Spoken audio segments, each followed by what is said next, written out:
GDP of Lagos is actually bigger than the GDP of Kenya, it's bigger than Ghana, it's bigger than Rwanda, and it's bigger than Senegal, right? So as we can,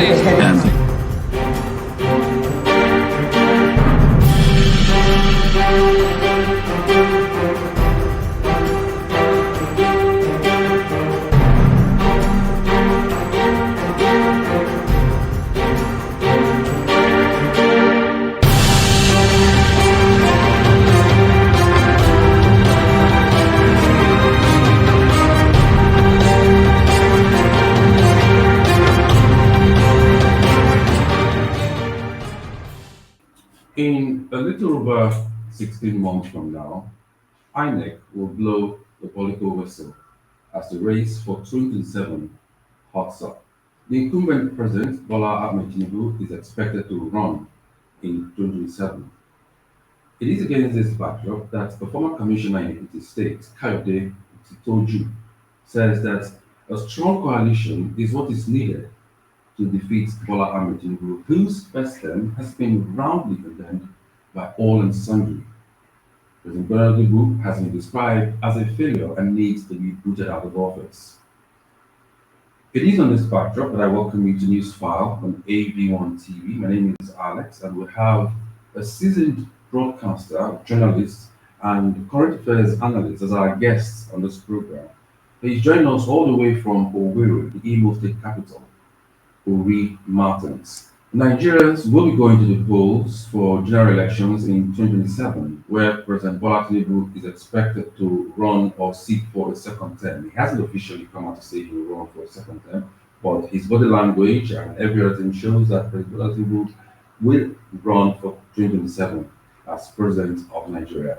In the meantime, there have been influenced by other parties, the PDP and Labour Party, of course, other smaller parties, to form a strong opposition to see if they can wrest power away from APC.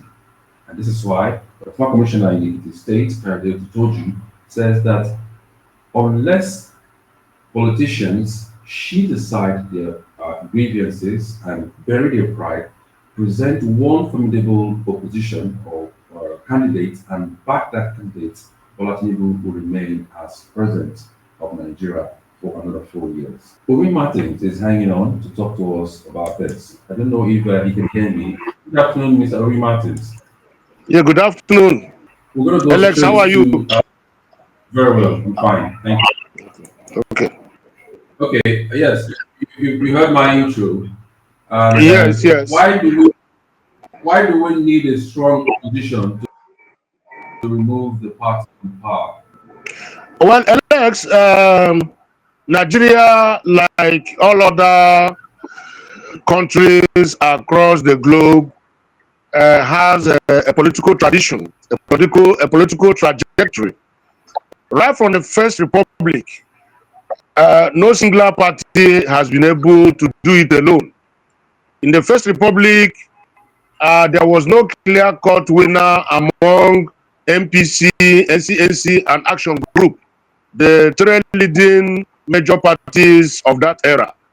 NCNC and MPC had to go into alliance, for a government to form. In the Second Republic also, even when MPN won the presidential election, they could not member to form a lead in and MPN went into alliance. And in this dispensation in 2015, to remove PDP from, there was an alliance, a merger, so to say, among CPC, parts of ABDA, and gave out, and PPS that eventually gave out to APC. Now, majority of Nigerians have been shouting, crying and lamenting that the APC had failed to keep to its promises, electoral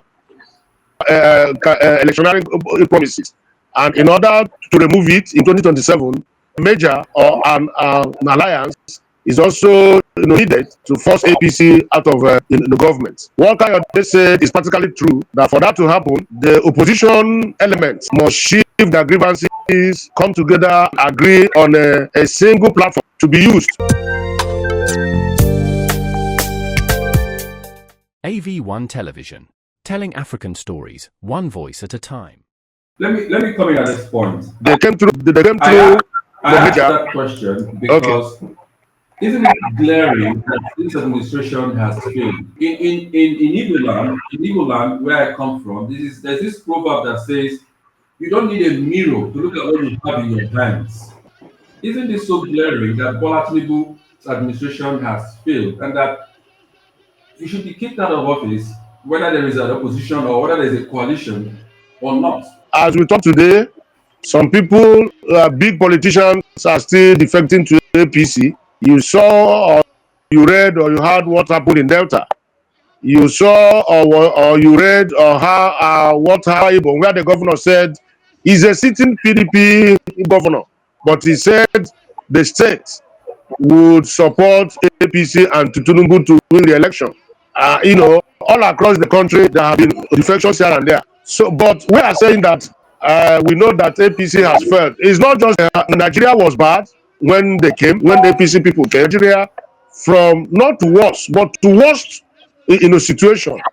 You see what is happening everywhere every day: killings, kidnapping, armed robbery, of worst proportions, skyrocketing inflation, people getting poorer and poorer, families that can no longer feed, and all of that, school fees in hardly to pay, joblessness all over the place. APC has failed. It's very, very glaring. Yet, the establishment, they have a way of putting themselves together against the masses.